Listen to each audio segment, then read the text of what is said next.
Good afternoon, Wildcats. I'm Gabby Cropper. And I'm Lily Nastopoulos, and you're watching WCAT Weekly News.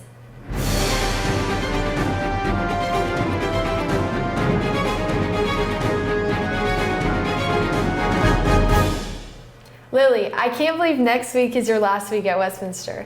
I'm so glad you're finally leaving this place. Yeah, I know. It's definitely bittersweet. And yes, next Thursday, we'll be wearing our senior shirts to celebrate the last day of classes with the annual countdown and senior mudslide. It will be on Kent Field this year. Make sure to look out for the seniors' silly outfits with kindergarten, alter ego themes, and bring your pet to school day. And don't forget to congratulate them.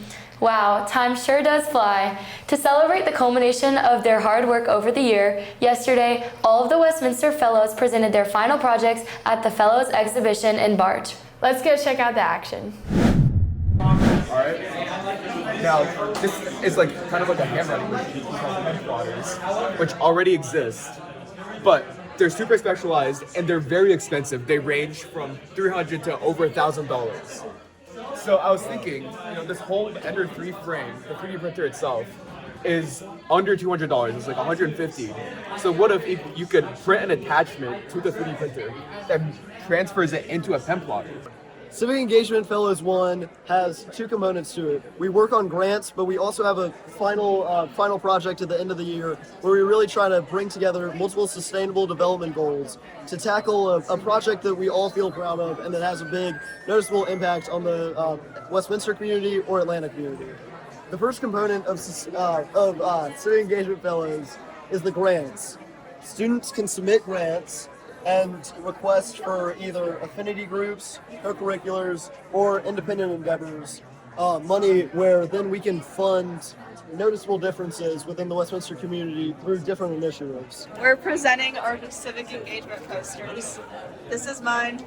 I worked with Paw Kids, and we were building picnic tables for their coffee shop. Okay. So, Civil Dialogue is a program that allows us as fellows to practice having engaging conversations and civil discourse while practicing certain techniques that allow us to prepare ourselves for life. Yeah, essentially what we do is we try to bring divisive topics to the table, and we also learn the skills to talk about them without it becoming an argument, without it becoming very polarizing, because these topics, like we talked about the election, we talked about abortion, gun rights, they easily become very antagonistic on both ends.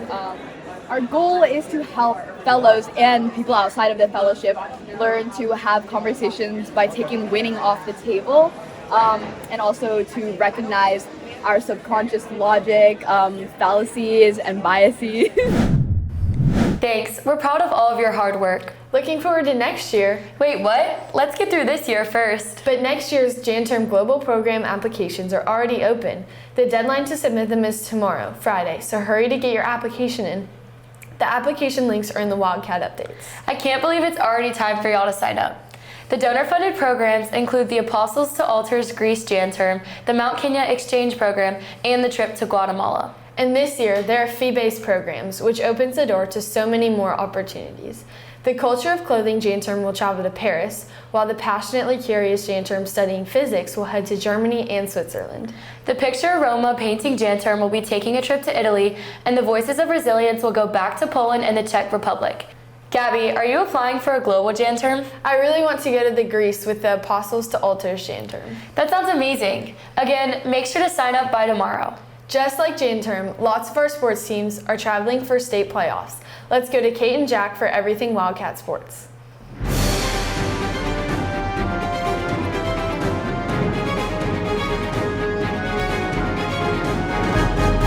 Thanks, y'all. Today, the girls lacrosse team travels to Harrison to face off against the Hoyas. The boys team will host Mount Vernon tomorrow night on Fritz Orr Field at 7. They're coming in hot with a dominating win over Holy Innocents Tuesday night. The track and field teams are continuing their region meet today at Blessed Trinity. They had the prelims Tuesday and will finish the finals today. Congrats to freshman Caroline DeButz, who ran a 5-minute, 7-second mile. The boys soccer team played their first round of the state tournament last night against Southeast Whitfield. Let's head down to the field for more on the game.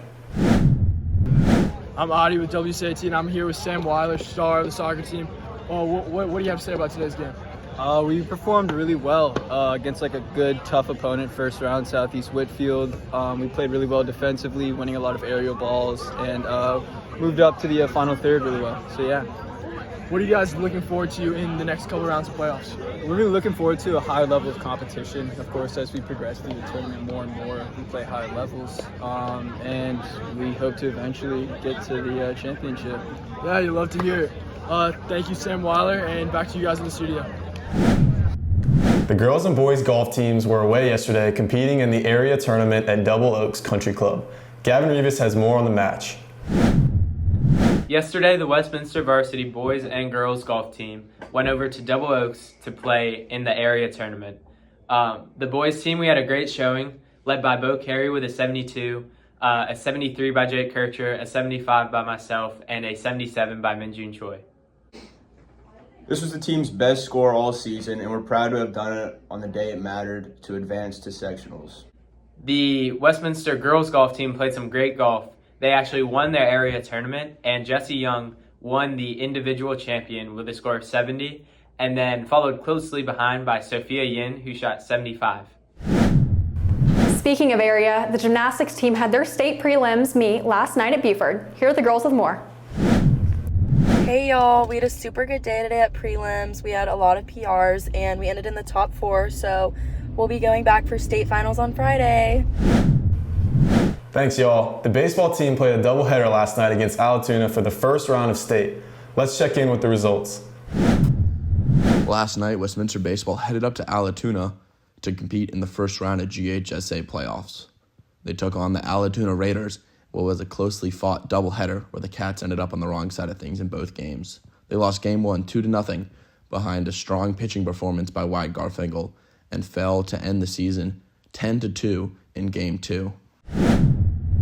The girls' soccer team started the week off strong with a great performance against Dalton, winning 5-1. They're moving on to the second round of state next Tuesday. The rowing team is traveling to Fairfax, Virginia this weekend to compete in the Al Urquia Regatta. They have shown solid results against tough club teams recently. They are looking to get times to qualify for Scholastic Nationals. The rowers are really excited about heading up to Fairfax this weekend. That's all for this week. Go Cats. Back to y'all. Thanks, Kate and Jack, and good luck to the Cats on the field and in the water. Looking towards next year, student government elections for next year took place today. The co-chair position will now be merged with the senior president position, so there will be 2 student government presidents over the whole high school, and they will also be the senior class presidents. Well, that's all for this week. I'm Gabby Cropper. And I'm Lily Nastopoulos. Thanks for watching, and see you next week on WCAT Weekly News.